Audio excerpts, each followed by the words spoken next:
What is up, and welcome into Around the Bags. It's edition 7. It is April 26th on a beautiful Sunday. Nice weather outside, great baseball weather after a lot of rain this week. But we're going to get right into it with our MLB news as we always do to start off the show. And our first topic of the day is Josh Hamilton, and he's been a big topic in a lot of our previous shows, Thomas. Yeah. And it seems as though the Angels just kind of want to part ways at this point with Josh Hamilton. Yeah, it's not working out there in LA. He's going to go to the Rangers probably. I mean, there's just speculation right now, but the two sides are talking. But, the Rangers have Shin-Soo Choo in right now, Leonys Martin in center, and then Carlos Peguero in left. So, looking at it, if he goes to the Rangers, he's going to replace Carlos Peguero in left. He's not going to replace Shin-Soo Choo. He's pretty good. But, he's just getting paid way too much money. In LA, they just want him out. Yeah, right. And from what all the reports are saying right now, Thomas, the Rangers only want to pay $15 million of his $83 million owed. It's a crazy contract. So the Angels are going to be eating up a lot of that contract. I'm pretty surprised by that, but that just further shows how much they pretty much just want to get rid of him. And I think you're completely right. I think he's going to go to Texas and replace Carlos Peguero.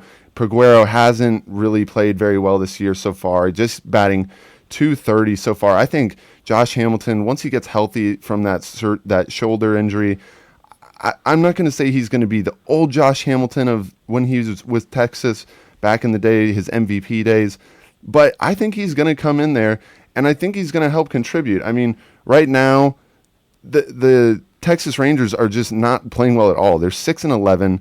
They're last in their division. So I think he could come in there and hopefully spark something for Texas. Yeah, I'm going to have to disagree with you. He hasn't played a game yet this year.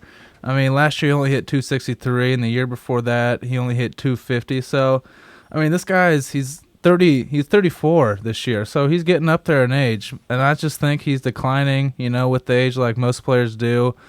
I don't think he's gonna have a good year, but we'll see what happens. We will see what happens, and it seems as though Josh Hamilton will be a Ranger sooner or later. Let's move on now.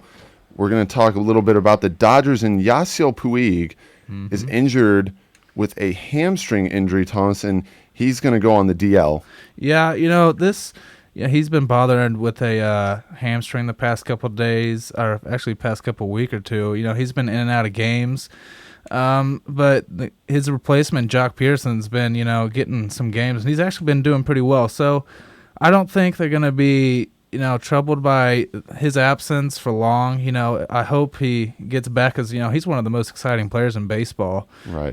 He's a really aggressive player. But, Jock Peterson's doing a really good job. But, what do you think? What are you thinking? Yeah, his nickname, as ironic as it is the Wild Horse, Yasiel Puig. Right, yeah.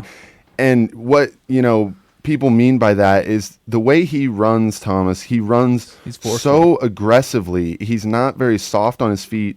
He doesn't take the best routes in the outfield to the ball. He usually takes, bad loopy routes.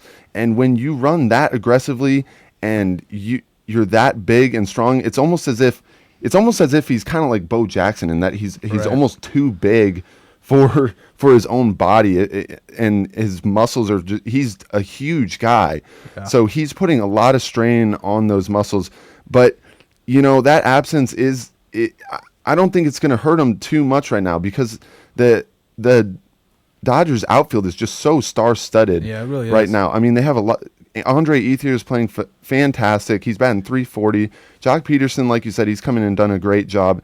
Carl Crawford is off to a slow start, but I think he's going to, he's Carl Crawford. He'll eventually get up there, and I think he'll be, a 280, something around there hitter. So it's a bad loss right now, but I think they'll be okay. Yeah, the Dodgers said that they believe he's only going to be out 4 to 5 days, but I truthfully believe he should sit a little longer. Like you said, he's really forceful. He's really aggressive player. So I mean, I wouldn't take any risk at this point, like it's early in the season, and he's, like I said, one of the best players in baseball. So, we'll see what happens to his injury. I hope he gets better. He's a fun player to watch. Yeah, absolutely. He's only been good for the MLB ever since he's come across from Cuba.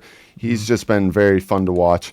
Let's move on now to more injury-related news, as it's Adam Wainwright, the star pitcher for the St. Louis Cardinals, and he goes down with a left Achilles injury, Thomas. Yeah, this really sucks. I was watching that game, and he hit just a regular pop-up and started to run out of the bag, and he tripped over himself, and it didn't look right. And they don't know if he tore his Achilles yet, but he's having the MRI tomorrow. But sources are saying that he most likely tore his Achilles and is going to be out for the rest of the season. But I mean, yeah, this hurts. He's having a 1.44 ERA this year. So I mean, this guy is mowing everybody down. He's had 4 games. He's 2-1.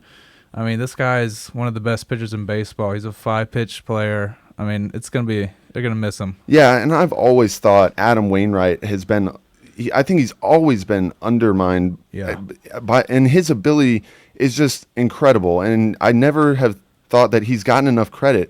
I mean, he's won 20 games twice in his career. He's won 19 games twice in his career. You look at the past 3 years, 2.94, 2.38, and now the 1.94 this year in his ERA. I mean, he's just a dominant pitcher. And like you said, he's got a lot of pitches, and he's been the leader, I think, of the Cardinals ever since Albert Pujols left. And, the Cardinals right now are 12-5. They're leading that division over the young Chicago Cubs. And his absence, you never know. The Chicago Cubs, with how young they are, they could, a spark could ignite, and those young guys could get going, and they could jump over the St. Louis Cardinals in first for the NL Central. Yeah, I mean, he's had around 18, 19 wins the past 5-6 seasons. So, I mean, you take 19 wins out of your record. I mean, who knows who's going to replace that? So, one of the best pitchers in baseball. He was going to be up there in the Cy Young voting this year, in my opinion. But yeah, it's sad. It is a big loss for them, and also Jason Hayward just recently got injured for the Cardinals as well. So I actually think that the Cubs could end up jumping the St. Louis Cardinals here, if not sooner than later. Yeah, well, I mean, we'll see what happens. It's a long season, Sometimes there's these young guys who come up and they just surprise you, like Finnegan did with the Royals last year. So who knows what's going to happen. Hopefully they find a good replacement. Yeah, we'll see what happens, and we'll move from one dominating pitcher to the next. And this time it's some positive news, no injury-related news here, and it's Matt Harvey for the Mets. The Mets are just on a roll. They are leading their division at 14-4 in the NL East, and Matt Harvey is leading the way, Thomas. He is 4-0 with a 3.04 ERA. Everybody shows up. I mean, everybody in New York wants to watch this guy pitch. He's just a fun pitcher to watch. He has nasty stuff, throws upper 90s. He's got a great two-seamer, wipeout slider. This guy is some kind of talent.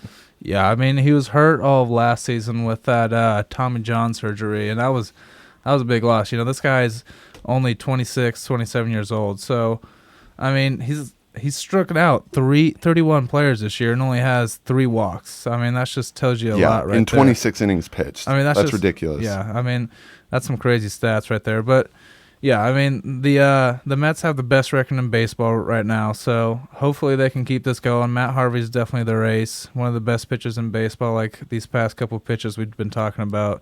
But yeah, I mean, he's one of those players. He's going to be up for the comeback player of the year. He might even win it if he keeps doing what he's doing right now. Yeah, I mean, I was just going to bring up that same point as a great point. I to start the year, he was definitely my comeback player of the year award winner. He's just got nasty stuff. In 2013, before he was injured, he was an all-star. He went 9-5 with a 2.27 ERA. So, I mean, once again, just filthy stuff.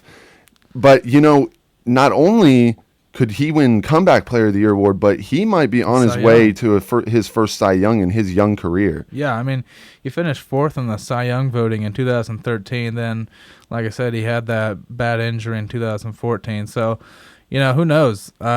This guy's only just going to get better. Like I say, he's 26 years old, so he's got a long career ahead of him. I hope that the Mets continue to do what they're doing. I mean, they're the team that's been struggling the past couple of years, like the Royals. So it's exciting to watch them, have the best record in baseball. Yeah, and I think it's great for baseball to see not the Yankees for once being the team in New York. The Mets fans are really rallying around that team, and I think it's just fun to watch. As the Yankees are getting a little bit older, and the Mets are a little bit younger, and they're up and coming, and that's very fun to watch, and it'll be fun to watch in years to come. Yeah, the tables might be turning. I was watching the Yankees and Mets game. I think yesterday they were playing, and it seemed like at Yankee Stadium, it seemed like there was more Mets fans than there was Yankees fans, which is really hard to believe. But especially with Harvey on the mound, exactly. And that was kind of the pitching duel to watch. CC Sabathia versus Harvey, and Harvey just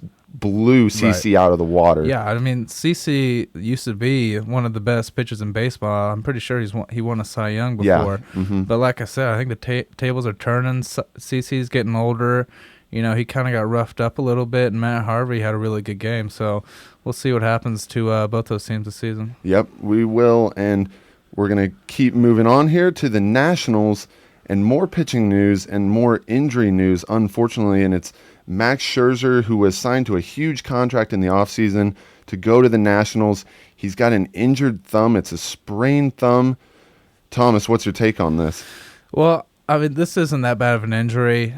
He's only supposed to miss one start. I mean, he might miss another one. Who knows? Depends on how he's feeling. But, I mean, that one start, this guy has a 1.26 ERA. He's only 1-2 this year, but I mean, that ERA is pretty crazy. He's pitched in 4 games. He's had 29 strikeouts. So, I mean, luckily it's only a sprained thumb. He got the injury when he was batting, and he actually, quote, he said, "If you look at it long term, I think eventually there will be a DH in the National League." So, I mean, he definitely isn't happy about hitting in the National League. He used to play for the Tigers in the AL last year, but what do you think, Mitch? You think there should be DH in the AL? Yeah, I mean, that's been up for debate for a while, and people have gone back and forth on that.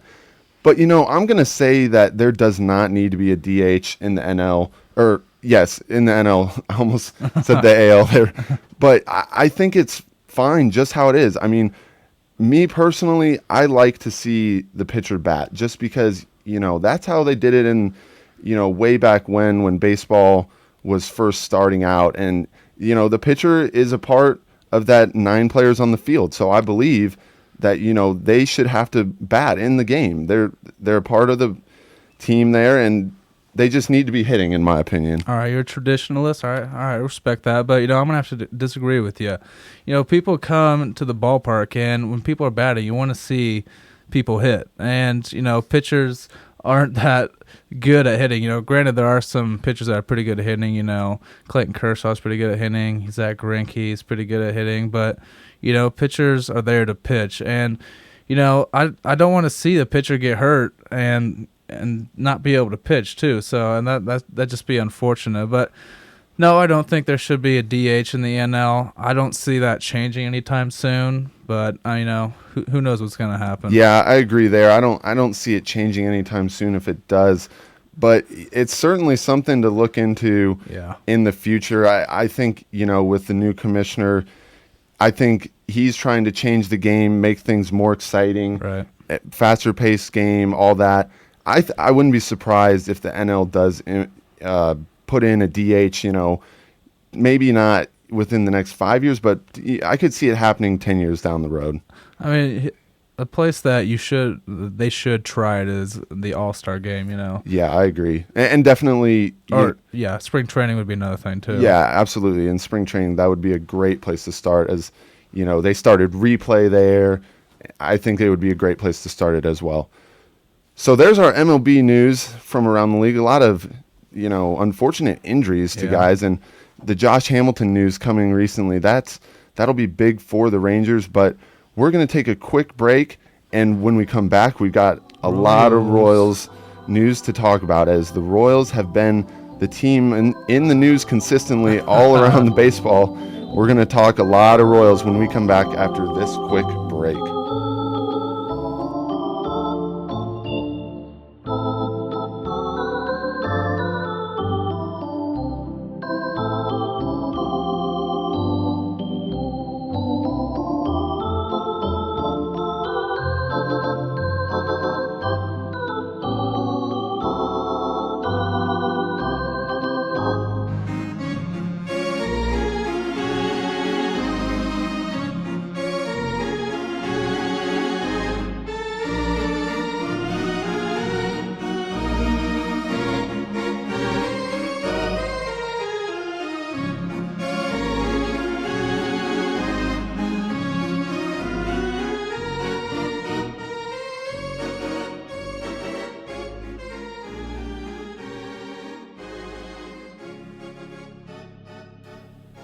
Okay, and we are back to Around the Bags after that quick little break. I'm Mitch Glessner alongside Thomas Lemanske as always, and we're getting into the Royals news, and it's a lot of negative news, Thomas, as the Royals continually are getting in fights with teams, and this time it is the White Sox, and 4 players were suspended after a brawl that broke out after a one-hopper was hit to Ventura off the bat of Adam Eaton.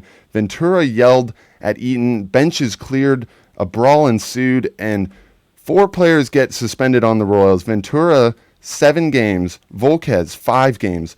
Kane and Herrera both get 2 games suspended. Here is Ned Yost on what happened with Ventura and his take on it. All that stuff happened, and like I tried to explain to him, teams are going to try to take him out of his game. And, they're going to scream at him. They're going to yell at him. His stuff's good. They don't want him out there on that mound. And, he's got to learn to understand that he's a really good pitcher, and teams are going to try to take him out of his game, and you got to just control it. He's the number 1 starter. I think he feels like he's got big shoes to fill, but it's his arm that does the talking, or needs to do the talking. Then after Moose got hit by the pitch, were you surprised that the winds came up? I was. He got hit with a changeup. Abreu got hit. With the 2-strike pitch trying to go up and in, and Abreu knew that wasn't intentional, and Moose got hit with the changeup. We all knew that wasn't intentional. I think from the stuff that happened in the first series, they thought they'd just go ahead and be safe and put warnings out. You said this past weekend that, going through a series like that is not fun. No one likes to do that. How does it stop? Well, it just stops. Everybody gets tired of it. Everybody feels like, they feel like, okay, enough's enough, and you just start playing baseball again. Alrighty, and that was Ned Yost with his take on what is going on. He mentions in there, Thomas, how fiery of a player Yordano Ventura is, and we've seen a lot of that this year. He is just a fiery guy, and him being the ace, I think he's got to be that way, but is he taking it a little bit too far? He's taking it too far. I think that 7 games that he got is, he definitely deserved that. I don't know what's gotten into him. He quick pitched Adam Eaton, and I think speculating Adam Eaton was, yelling at him, and then he hit that chopper to him, and then, he said something that we can't say on here, but.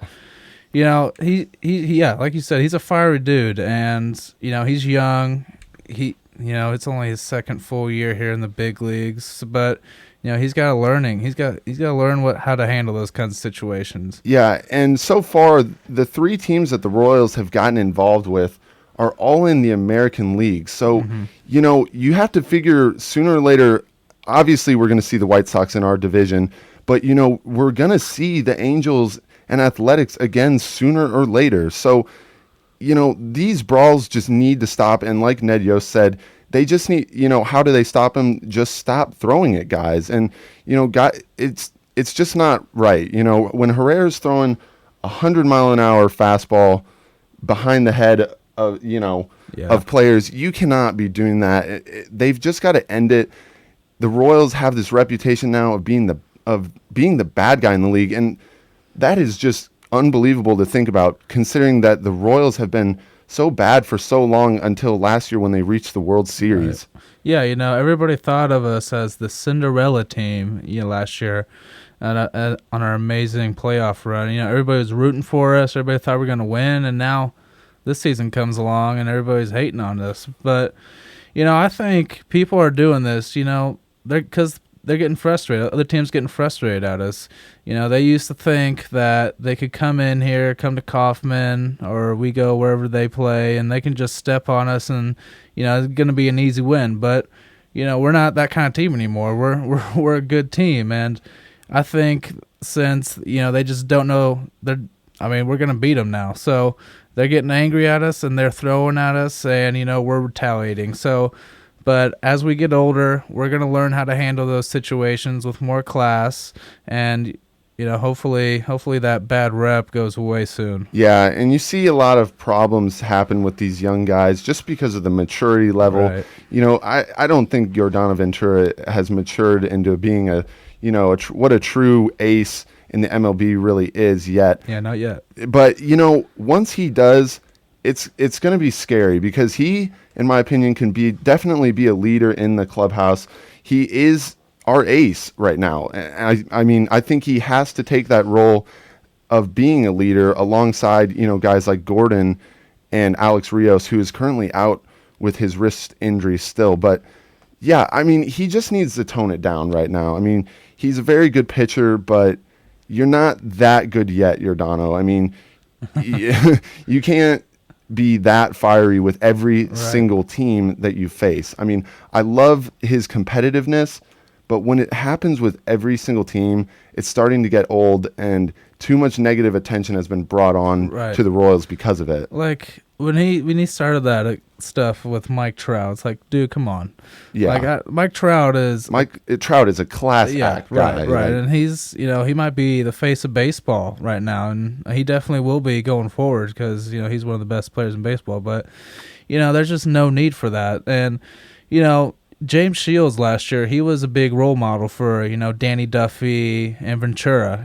They looked up to him a lot, and now that we don't have him here, this stuff is happening. You didn't see us doing that kind of stuff last year. Granted, we were, not winning as much as we were this year. It's still early, but, not having that leader like James Shields in the clubhouse, that ace, Ventura has to step into that role and pick up, he's the ace of our team, of our pitching staff. So, yeah, he's got some maturing to do. He's still young, but he'll learn. Yeah, and you touched on it a little bit as, teams in the past just saw the Royals as, just a rollover team, and, just a team that's going to lie down and just kind of let you beat them. But, after their success in the playoffs and whatnot, they are not that team at all, and teams need to figure it out real quickly that we're not going to just roll over. We're 12-6 right now. We got off to a hot start. Lately, we've been going cold, but I would assume with our talent, once Rios and, Omar gets fully healthy and whatnot, I think, we're going to get back to doing things how we started out the season, very hot. We're leading the league in batting average right now. The power is definitely up from last year. We have 14 home runs. We have 15 stolen bases. We're just running a very high-powered offense right now, and I think it'll continue once we get some guys healthy for sure. Yeah, Omar, he just played his first game, coming off that, what was that? I think he had an oblique injury or something, or hamstring. But, he had his first game back today.